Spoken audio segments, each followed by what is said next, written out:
শান্তিপুর বৈষ্ণব চূড়ামণি শ্রী অদ্বৈতাচার্যের সাধনক্ষেত্র। প্রায় 550 বছর আগে পিতামাতাকে হারিয়ে তিনি বেরিয়েছিলেন তীর্থ করতে। সেই সময় নেপালের গণ্ডকী নদী থেকে পান এক নারায়ণ শিলা। পরে শান্তিপুরে ফিরে শুরু হয় তার নিত্য সেবা। আবার অন্যদিকে পুরীর দোলগোবিন্দ বিগ্রহ কালা পাহাড়ের আক্রমণ থেকে রক্ষা করতে যশোরে নিয়ে যাওয়া হয়।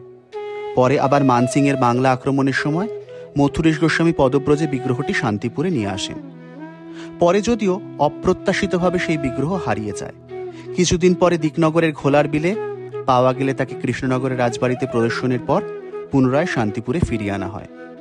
রাধারমণ যেন আর একা না থাকেন, তাই বাড়ির সবাই মিলে আনালেন অষ্টধাতু রাধিকা মূর্তি। কার্তিক পূর্ণিমায় দেবোদ্দয়ের মহাবিবাহ, আর তার সঙ্গে সঙ্গে বাঙালি রীতি অনুযায়ী একদিন পরে বধূ পরিচিতি। তার থেকেই জন্ম নিল শান্তিপুরের জগৎবিখ্যাত ভাঙা রাস উৎসব।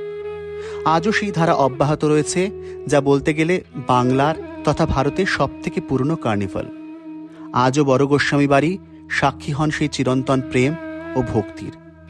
ভাগবত মিলন আর ভক্তির মহিমায় শান্তিপুর যেন ভেসে চলে। এই তো আমাদের বাংলার উৎসব, শান্তিপুরের বড় গোস্বামী বাড়ির রাস উৎসব।